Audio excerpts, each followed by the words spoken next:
सभी को नमस्कार। उत्तराखंड की परिषदीय परीक्षाएं 27 फरवरी से शुरू होने जा रही है और सभी परीक्षार्थी इस समय तैयारी में लगे हुए हैं।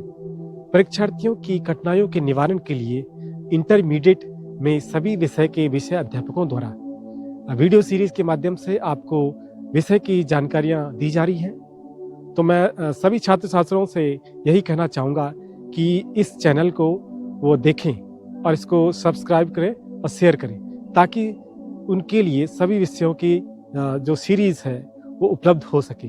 Thank you. हेलो एवरीवन, नमस्कार। आई होप आप सभी लोग अच्छे होंगे।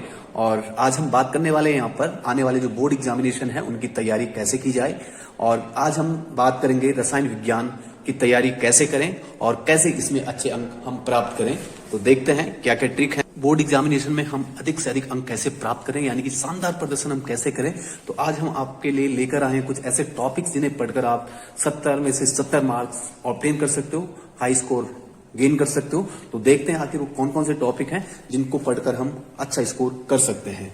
तो हमारे पास कुछ यहाँ पे ऐसे टॉपिक्स हैं जो प्रीवियस एग्जामिनेशन में कई बार पूछे जा चुके हैं, जो रिपीट होते रहते हैं। तो सबसे पहला चैप्टर जो हमारे पास यहाँ पर है BN है, और यहाँ पर से जो मैक्सिमम पूछे जाते हैं, जो मोस्ट इंपॉर्टेंट टॉपिक है हमने यहाँ पे लिखे हुए हैं।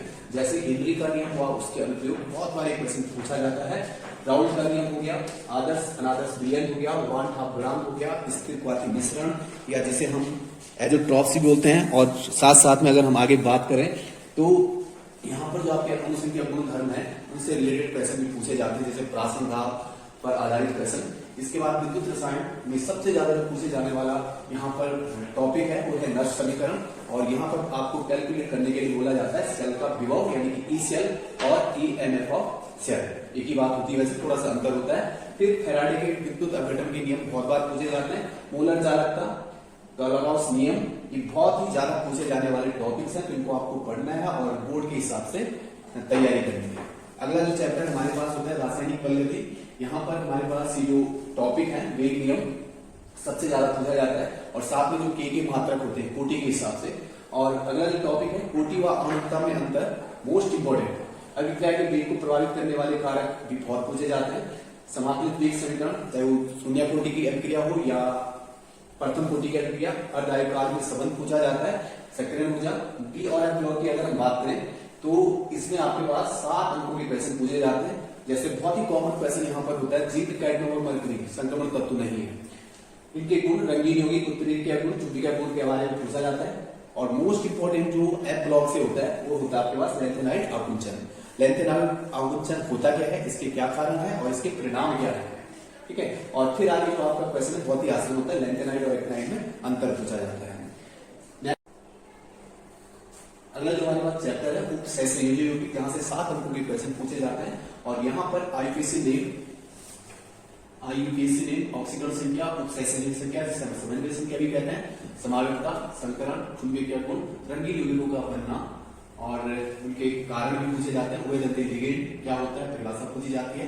हेलो एल्केन और हेलो एलीन में जो सबसे मोस्ट इंपोर्टेंट क्वेश्चन और फ्रिक्वेंटली पूछा जाता है वो है आपका क्लोरोफॉर्म को रंगीन बोतलों में क्यों रखा जाता है, क्योंकि उसका ऑक्सीकरण होने से बचाया जाता है। फिर हेलोएरीन का जो क्रियाशीलता होती है हेलोएल्केन की तुलना में नाभिक रागी रिएक्शन के लिए बहुत कम होती है, ये भी पूछा जाता है। फ्रीडल क्राफ्ट, वुड, सेंटियर, कैटरमैन, इंटरलिस्टर और बिटिंग अभिक्रिया जो नेम रिएक्शन हमारे पास है काफी इंपॉर्टेंट हुआ करती है इससे।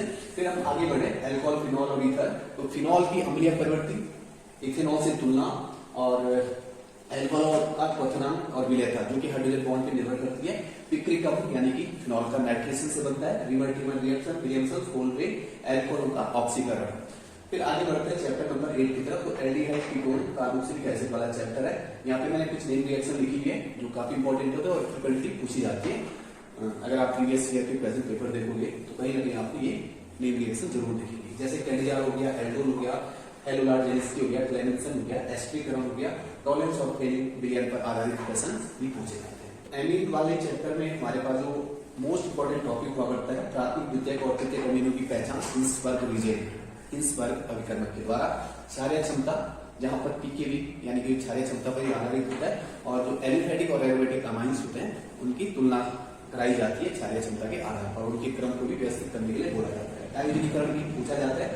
और इसके बाद डाइजेनियम से ही रिलेटेड आपके पास सैंडवेयर और कैटर में क्रिया होती है। लास्ट चैप्टर हमारे पास होता है बायोमोलिक्यूल्स यानी कि जैव अणु।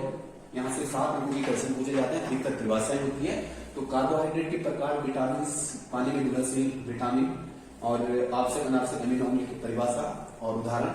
प्रतीक शर्करा क्या होती है, अपचायी नपचायी शर्करा क्या होती है, ज्यूटर आयन और उसकी उभयधर्मी प्रवृत्ति। फिर आपके पास डीएनए और आरएनए में अंतर और न्यूक्लियोसाइड और न्यूक्लियोटाइड। ये तो रही बात कि हमारे पास कौन कौन से इंपॉर्टेंट टॉपिक है। इसके अलावा हमें ये जानना आवश्यक है कि आखिर हम किस तरह से लिखें कि हमारा जो बोर्ड एग्जाम है उसमें हम अधिक से अधिक अंक प्राप्त कर सके। तो लिखने का जो तरीका है, जो क्वेश्चन आपको सबसे पहले आता है उसे सबसे पहले सॉल्व करें, और जो लॉन्ग टाइप के क्वेश्चन होते हैं उनके आंसर आप बाद में सॉल्व कर सकते हो। और क्वेश्चन कोई भी छोड़ना नहीं है, हर क्वेश्चन को आपने अटेम्प्ट करना है। जितना भी आपको नॉलेज उसके रिगार्डिंग है, जो क्वेश्चन आपका है, पहले उसे आप ध्यान से पढ़ोगे, 2-3 बार पढ़ोगे। बहुत बार पहली बार में अगर आप पढ़ते हो तो क्वेश्चन काफी टफ लगता है, लेकिन 2-3 बार में पढ़ोगे तो आंसर आपको उसी के अंदर छिपा हुआ मिलता है। तो किसी भी क्वेश्चन को 1-2 बार जरूर पढ़ें और उसे सॉल्व करने की कोशिश जरूर करें, कोई भी क्वेश्चन छोड़े ना। और अगर आपके पास समय कम रहता है तो डिटेल में न जाके आप जैसे ऑर्गेनिक वाले जो चैप्टर होते हैं उनकी केवल रिएक्शन दे सकते हैं और आसानी से अपना समय भी बचा सकते हैं और अपने आप को एक अच्छे स्कोर तक ले जा सकते हो।